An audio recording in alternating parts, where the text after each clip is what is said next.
안녕하세요.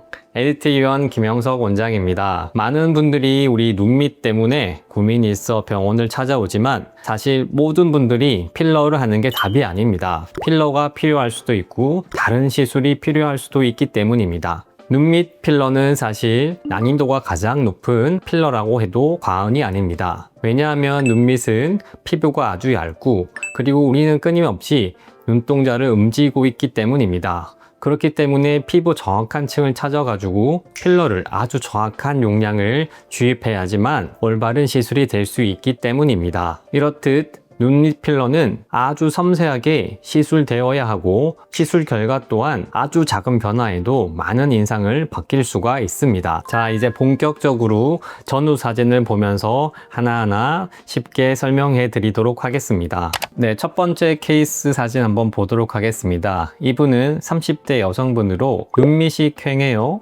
눈밑에 다크서클이 보여요. 이 부분을 개선시키고 싶다고 저희 병원에 찾아오신 고객이십니다.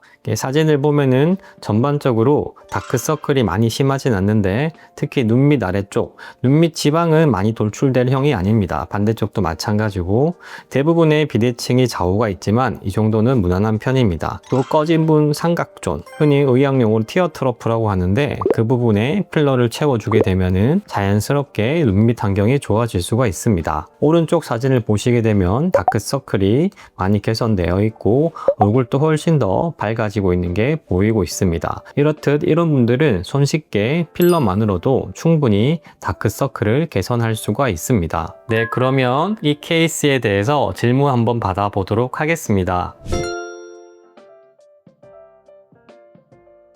눈밑은 가장 깊은 층부터 얕은 층까지 아주 소량씩 피부 정확한 위치에 필러를 주입되어야지만 좋은 시술 결과를 낼 수가 있기 때문입니다.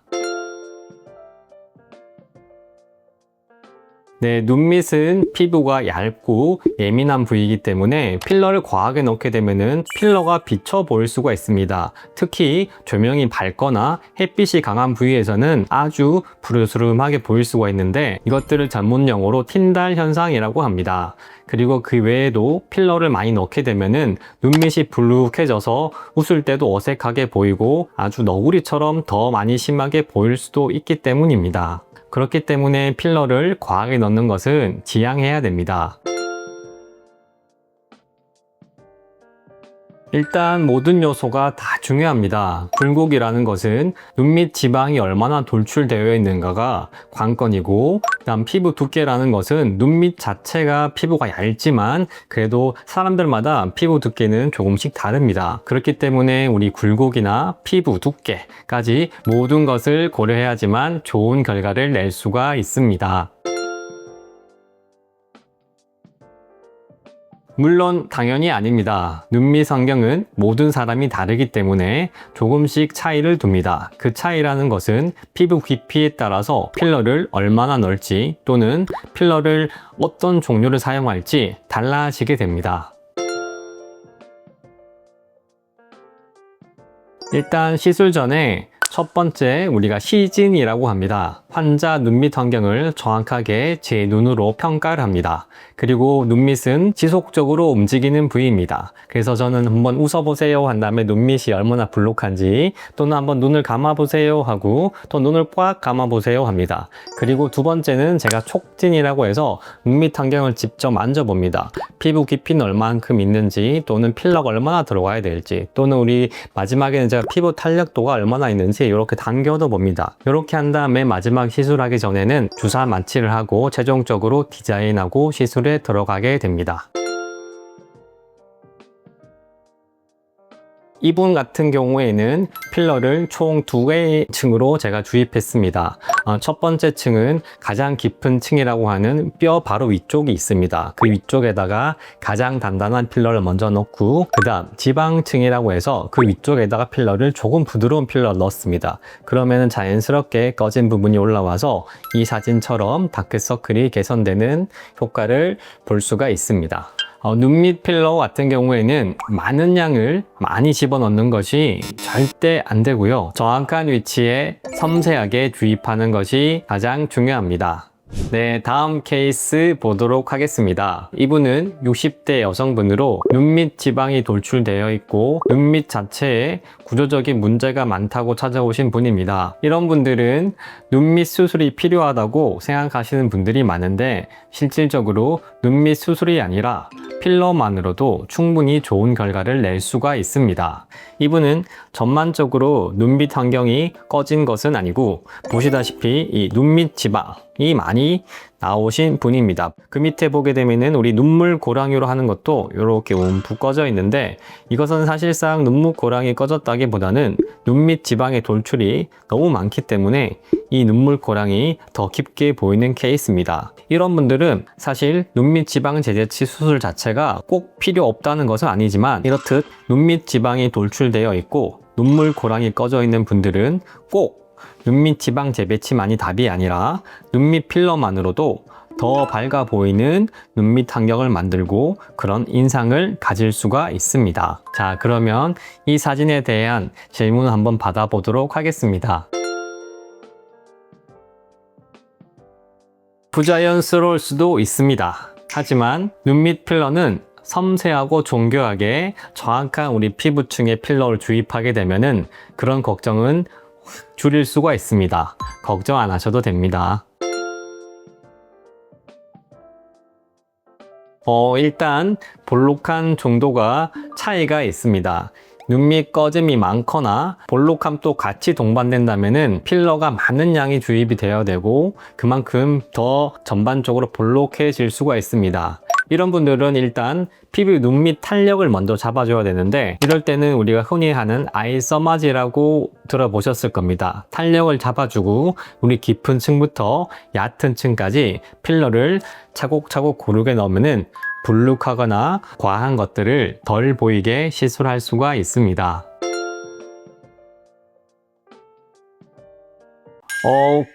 그건 아닙니다. 볼록함에 따라서 필러 양이 많이 들어갈 수도 있고 또는 적게 들어갈 수도 있습니다. 이 피부층에 따라서 많이 들어갈 수 있는 피부층이 있고 조금 들어갈 수 있는 피부층이 있습니다. 쉽게 말해서 깊은 층은 많이 공간이 있기 때문에 많이 들어갈 수 있고요. 피부 얕은 층은 공간이 많지 않기 때문에 소량이 들어갈 수가 있습니다. 일단은 눈밑 환경을 정확하게 평가해서 어느 부위에 필러를 주입할지를 결정해야 됩니다. 그리고 필러는 종류가 한 가지만 있는 것이 절대 아닙니다. 우리가 유명한 필러들, 레스틀렌, 주비덤, 고가의 필러라고 할 수가 있죠. 이런 필러들도 아주 다양한 제품 라인이 구성되어 있습니다.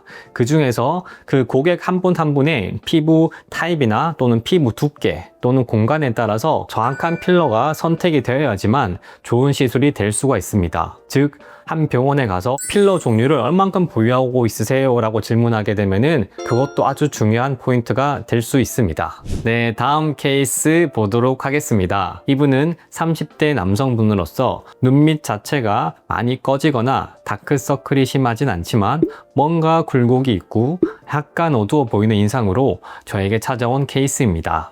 이분은 좌우가 조금 비대칭이 있습니다. 많진 않지만 양쪽의 눈밑 지방에 돌출된 양이 조금 차이가 있습니다. 오른쪽이 조금 더 많이 돌출되어 있고요. 그리고 눈밑 지방 바로 아래쪽에 눈물 고랑이라고 있습니다. 이렇게 양쪽에 눈물 고랑이 살짝 꺼져 있는 케이스입니다. 하지만 이렇게 필러를 하고 나서 눈밑 지방도 거의 찾아볼 수가 없고 눈물 고랑도 보이지 않는 좋은 결과를 나타내는 것을 볼 수가 있습니다. 눈밑 환경을 개선해서 훨씬 더 밝은 인상을 만들 수 있는 전형적인 케이스라고 할 수가 있습니다. 자, 그러면 이 케이스에 대해서 질문 한번 받아보도록 하겠습니다. 이분은 교정할 때 가장 중요시 여긴 부분은 살짝 나와 있는 눈밑 지방과 살짝 꺼져 있는 눈물 고랑을 자연스럽게 이어주는 것입니다. 이렇듯 눈밑 지방과 눈물 고랑을 연결해 주는 것이 가장 중요한 포인트입니다.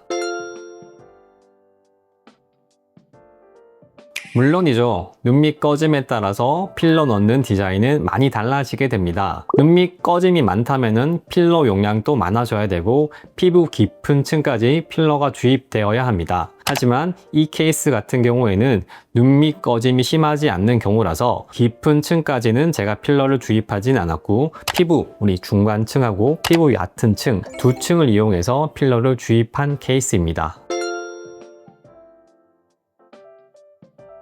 가장 중요한 것은 과하지 않는 교정입니다. 간혹 고객분들께서 완벽한 교정을 바라는 분들이 생각보다 많습니다. 그럴 때마다 제가 꼭 이야기 드리는 것이 과한 교정보다는 자연스러운 교정이 가장 눈밑 환경을 자연스럽고 이뻐질 수 있다고 말씀드리고 있습니다. 그리고 눈밑 필러의 경우에는 항상 저는 리터치가 있는 병원으로 가기를 추천드립니다.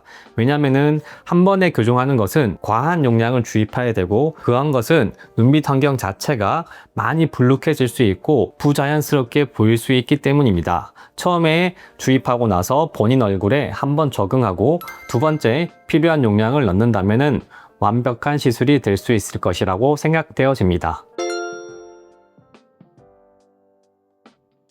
눈밑 필러 같은 경우 4주 이내에 리터치를 꼭 한 번 더 하라고 추천드리고 있습니다. 왜냐하면 처음에 너무 과하지 않게 주입하고 자연스럽게 눈밑 환경을 개선하는 것이 저희 목표이기 때문입니다.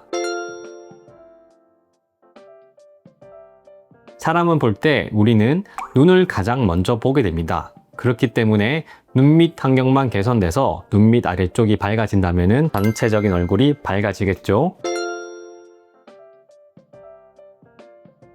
네, 밝아질 수 있습니다. 보통 우리 다크서클이 생기는 원인은 4가지가 있습니다. 첫 번째는 눈밑 꺼짐이 심한 경우고, 두 번째는 눈밑 지방이 볼록해서인 경우고, 세 번째는 색소 침착이 있어서입니다. 그리고 네 번째는 혈관이 비쳐서인데 이 4가지 때문에 다크서클이 보입니다. 정확하게 말씀드리면은 필러 위치가 영향을 주었다기보다는 꺼진 부위에 정확하게 필러가 주입되었기 때문에 밝아 보이는 것입니다. 해당 케이스처럼 눈밑에 작은 굴곡만 채워도 얼굴이 훨씬 더 밝아 보일 수가 있습니다. 자연스럽고 과하지 않는 시술이 이 시술에서 가장 중요한 점이고 앞으로도 다양한 케이스와 사례를 소개해 드리도록 하겠습니다. 이상 에디트위원 김영석 원장이었습니다.